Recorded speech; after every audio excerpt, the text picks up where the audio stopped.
There is a magical operation of maximum importance. The initiation of a new aeon.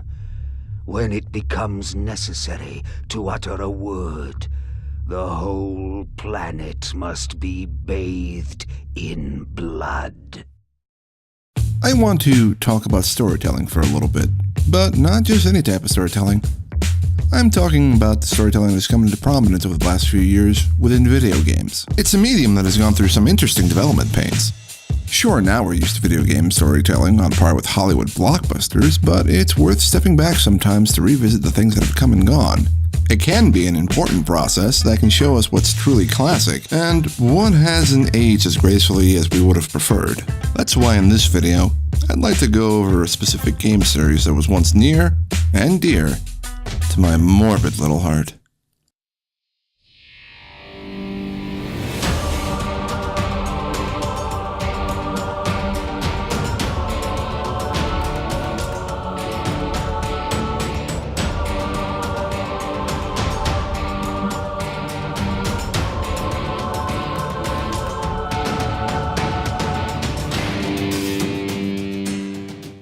For those unawares, the Legacy of Kain series is a collection of action-adventure games set in a gothic fantasy backdrop starring the titular Kain, a snarky vampire with a penchant for murder and a blood tooth. Or Raziel, a dramatically sassy, soul-munching wraith betrayed by Kain, who also sired him. First released in 1996 with the installment Blood Omen, Legacy of Kain, the series saw modest success and prompted a sequel in 1999 titled Legacy of Kain, Soul Reaver. Soul Reaver.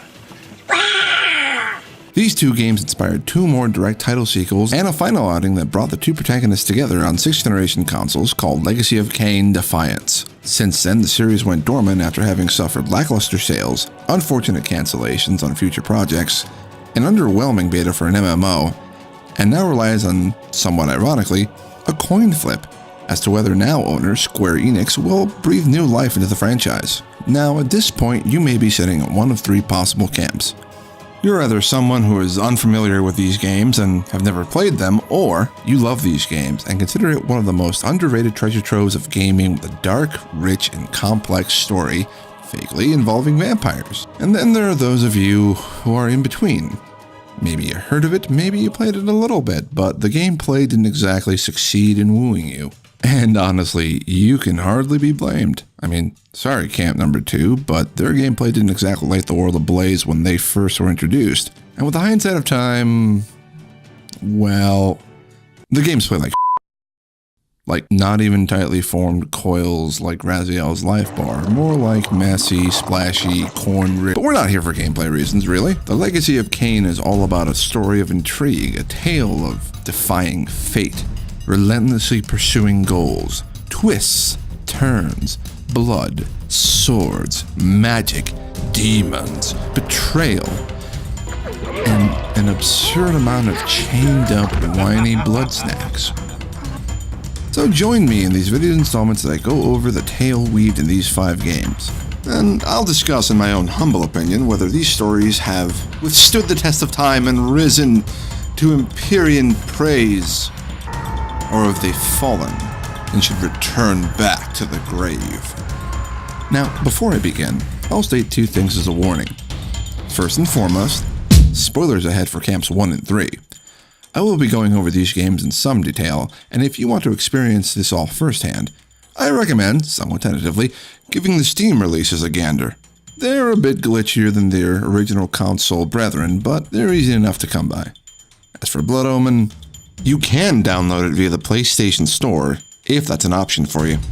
Secondly, I won't be focusing too much on their gameplay mechanics or graphical looks in comparison to today's modern games. They're respectively 15 to 20 years old. Even Metal Gear Solid looks shabby in today's market. I don't think there's any traction to be made picking on the obvious.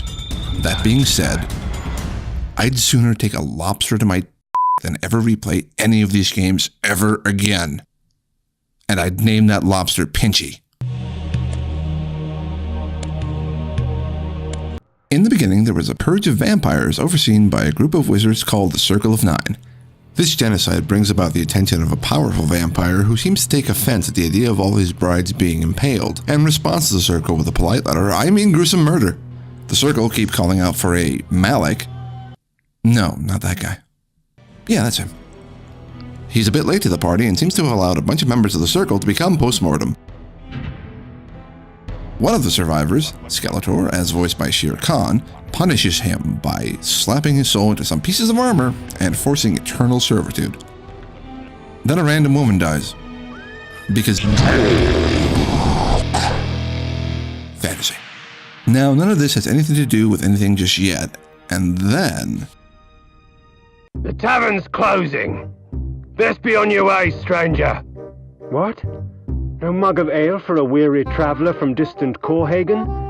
I can reward you well, for I am of noble blood. There's our hero, the savior of Nosgoth, getting denied service at a pub and meekly accepting it after running away from home in hopes of not getting the plague. Well, there's no need to get attached, as he resigns himself to leaving and is met by a group of folks who really adore nobles and wish to shower them with love, kisses, and... Oh dear. Yeah, he just died. Apparently, Kain wasn't a very nice person in life and is promptly sent to hell, with his only company being his anger over being killed and a sword scraping against his ribs and breastplate. Skeletor Khan, Mortanius the Necromancer, then comes and plays the oddest mouse to pull the lion's thorn. Mortanius frees Kain and offers him a deal to live again and get back at the men who murdered him. Kain says, "F yeah, bro," and wakes up with a sudden urge to drink all the Bloody Marys with his fresh new mouth singularity. I hope you never get sick of this noise. He learns the special ability of swinging a sword 4 consecutive times, alongside some minor ones like teleporting, and immediately sets out on his journey to avenge his own death. And then his journey ends. Don't believe me? Here, listen. With my assassins dead, my quest was over. So, Kain thinks he's done, and feels like it's time to not be a vampire anymore. "'Tis not over, Kain. These fools were merely the instruments of your murder, not the cause." Death Knight Megabyte chimes in, though, and convinces him that there was more to his death than just some random thugs, and that the Pillars of Nosgoth held the true answers he sought. With some musings about how he didn't give the deal with Mortanius proper thought. I mean, you were in hell, man. I think you're allowed some rash judgment if someone offers you not hell. But okay. And marvels over the beauty of the Pillars of Nosgoth. Even in life, few sights have moved me such as this. Now, the pillars exist as a divine monument and a symbol of the world's health. And that health at present is a little... yeesh. This bewitching beauty is Ariel, the ghost of a murdered woman. Oh, I get who she is now. Who now haunts the pillars after being ill-met by knife fight. On top of that, she was stooping another member of the Circle of Nine, who found her mutilated corpse and promptly lost his shit. This makes them all mentally unstable as they share links with each other, as well as the pillars. This, it seems, causes the slow decay of the world, which Ariel charges Kain with fixing by killing the corrupted circle jerks. Kain, eager to prove his anti-hero stripes, states, "I care not for the fate of this world," but reluctantly begins as it will cure him from his vampirism. His quest takes us all throughout the countrysides and towns of Nosgoth and arms us with unique and exotic powers like Bat and Wolf and E-Sig Smoke. The first target is the Mentalist Nopraptor, who resides in a skull doom fortress above some lucky town. We also run into the scraps of metal known as Malik as well. He's sent away as ye old-timey the leader thinks he's a match for his executioner. He is not. From there, Kain goes after Malik to continue his unstoppable killing crusade, but is stopped short by Malik, fuck you wave, which is statue shattering and will kill you if you stick around. Ah, the Lord returns empty-handed. Shaken by his impotence, Ariel reassures Kain and sends him off to see the Oracle of Nosgoth amidst a series of maze-like caverns. Kain does so and finds the old Oracle, who babbles a bit about some guy named King Otmar, and then tells Kain about Malik in one of the few examples of conversation in this entire game. Turns out the big bad from before is a vampire named Vorador, and he's thrown down with Malik, and won. Seeking him out for some advice, Kain locates Vorador, yet finds him to be a little... I pondered this as the decadent old fool prattled on about his past. boring. Vorador assures him it took way more than a head bonking to take down Malik.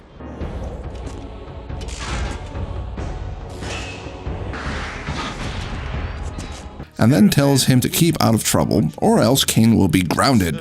Am I understood, Kain? However, as a reward for his obedience, Kain is given a signet ring that will call Vorador at a given time. Then, the MVP, most vampiric pimp, departs as he has more wholesome things to do. Kain then gleefully goes back to his murder-thon, finding 3 more members of the Circle to add to his collection. Oh, and Malik too. Damn you, alchemist. More fights ensue. Kain kills more Guardians of the Pillars with some help from Vorador, who takes down Malik with cuddles. He returns their trinkets to the Grand Central Terminal of MacGuffins, murders a variety of brigands and monsters, and finds himself a certain soul-eating weapon and some sort of magical time travel device. It will deliver you in time. You're not helping, Ariel. Oh, and we also see a homecoming piled with dead bodies. Bring out your dead. Bring out your dead. Good times. Near the end of the game, a weird tonal shift occurs when Ariel prompts Kain to repel an advancing evil army named the Legions of the Nemesis. That's really on the nose for Jensen's spiky red armor. To do this, Kain has to see the aforementioned King Otmar to get his armies to fight. Though Otmar is a bit depressed, and Kain has to fix the problem the only way he knows how. With murder. His plan succeeds, but really doesn't go as well as he'd hoped because Otmar dies and the battle goes grim for anybody not wearing that spiky armor, until the time-streaming device hucks Kain back into the past. Disoriented, Kain kills the first random plebe he comes across. What's the worst that can happen, right? Then take me to your king, so that I can prepare you for the onslaught. Well, Kain pushes his luck and decides to take the kill Hitler approach to time travel and murders a king named William the Just, who is supposed to become the nemesis. Kain infiltrates his castle, has a soul reaver off, and finds himself another time-streaming device that propels him back to the present day. It seems this choice, one in a long line of Kain's poor decisions, has led to the inadvertent slaughter of his fellow vampires. Kain is triggered and walks into a Trump rally public execution of his bat-eared, panther-faced sorta daddy. Oh, would you look at that face? It just screams I'm very disappointed in you.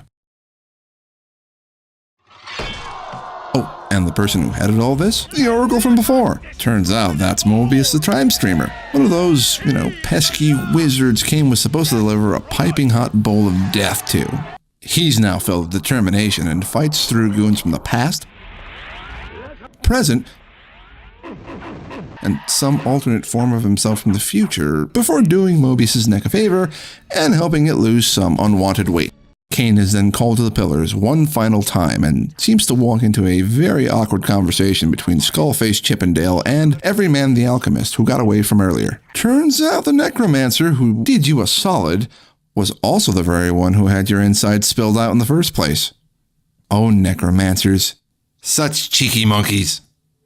The Alchemist then makes an ultimatum and is snapped in half for his trouble. Of course, not one to hold a grudge, Kain compliments the Necromancer on his scheme and resolves to cross Mortanius off his kill list. The battle is short and then Morty digivolves? No. It turns out there was a dark entity behind the scenes who plotted Ariel's death and all ensuing chaos. He gloats that Kain's efforts were manipulated, that his resistance was futile. Refusing to accept he was being used, Kain engages battle with a lumbering demon, and somehow prevails, yet is given one last revelation to his quest. I am the last pillar, the only survivor of the Circle of Nine. At my whim, the world will be healed or damned. That's right. To finish his quest to save the world, Kain has to end his own life as the final member of the Circle of Nine. As such, vampires would become extinct. If he lives, the world is plunged in darkness. Like a true hero, Kain thinks back on his quest, weighing the importance of his moral quandary, knowing the fragile life of the world, dark solely gods. on his heroic decision. Kain is deified. So Kain chooses to f*** the world. He establishes an empire of vampires alongside his subordinates he grew himself that conquer and domesticate all of mankind. He trades in his spine chair for something with more lumbar support of the broken pillars, and is praised as a thirsty god who looks like the bastard offspring of Thalog from Gargoyles and an Oscar. He apparently only had one rule for his immediate lieutenants: don't evolve before I do. Well, turns out a young vampire named Raziel with luscious lips and a haircut in 1997 would envy goes and grows a pair of bitchin' taboo wings before his master does. Kain tries to be reasonable about it. Well, negotiations break down, and afterwards Kain decides to have him lobbed into what is, for vampires, a giant magical acid blender. This is intended to kill Raziel, though he seems to survive after a long period of timeless agony before finally settling down at the bottom and being woken up by the voice of Galactus. Raziel, you are worthy. Raziel becomes a little shaken by his experience and feels that his look would be a release next to this travesty. I mean, he used to look like this. Who can blame him for being devastated over losing so much pretty? Anyway, the entity that wakes him up, the Elder God, tells him that he is reborn to halt the damage caused by Kain's vampires as their bodies hoard souls that should have passed through the wheel of life, death, and rebirth long ago. Further stoking his personal anger to propel Raziel, he embarks on his quest to kill his maker. He gains the hang of some basic motor skills, eats a few 5-hour energy souls, and returns back to the physical world to find it is vastly different from when he left. What are these creatures? You do not recognize them? They are the children of your brother, Duma. My God! Yeah, turns out he's been gone for centuries. This actually takes place 1,000 plus years after Blood Omen. Raziel, like his Vam daddy, adapts quick and tries to look for whatever deranged sentence of his might remain. Good news!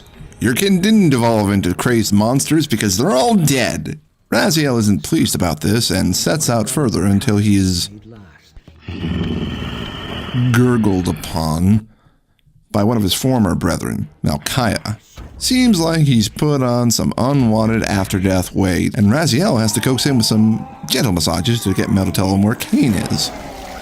To no avail. Hey, at least you got a yummy soul with the power to phase through gates. In the spirit world. Hooray. This new power allows him to go to the Sanctuary of the Clans, the site of the opening of the game. Raziel skulks in and surprise! Kain! The Abyss has been unkind. The two have a heated exchange over the death of Raziel's clan and the virtue of making choices. Of our empire. Kain, fed up with his subordinate then decides to use the Soul Reaver from the last game to end this. Remember, this Soul Reaver.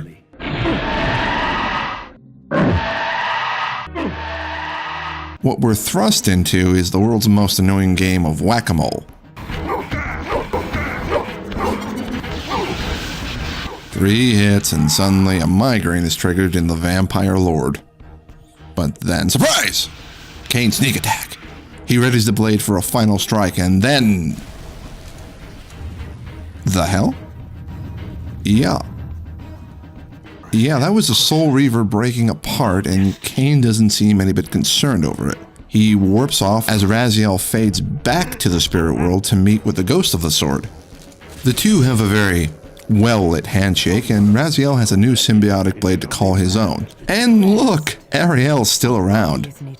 She was able to fix her hair, and is game for taking down the that left her hanging at the sacrifice. Raziel carries on with his quest, rifling through the remains of Nosgoth within reasonable walking distance and putting down his deformed brothers one by one. He gains the power to climb, swim, and twirling light circles of doom? Oh, and Raziel also discovers that he was once a Seraphan. Remember Malik? No, not that one. Yeah, that guy. He was part of the group tasked with killing all the vampires as depicted in the opening of Blood Omen, and Raziel, in his human life, was one of those holy vampire killers. No, not that one. This opens the way to the Oracle's Cave from the first game, allowing Raziel to access the deepest recesses of Mobius's abode. It seems Kain is waiting there and set up some convenient portals to show Raziel a thing or two about predicting the future and cut content. Raziel finally finds Kain in what I can only assume is an old-timey TARDIS. They debate the finer points of fatalism before Raziel brings up the ghost elephant in the room. I have been to the tomb of Seraphan Kain. How could you transform a Seraphan priest into a vampire? Who better to serve me than those whose passion transcends all notions of good and evil? Amused at the scenario, Kain plays another round of Whack-A-Soul before vanishing off into the ether of time. Raziel hastily gives chase and gets a face full of Mobius. Raziel. Mobius then shares his poetry, and the game ends unconcluded. Where has Raziel ended up? Will he catch up to Kain and exact his revenge? Will he save Nosgoth from deadly decline? Who in the hell is Terrell? And where is he in the middle of all this? Find out in part 2.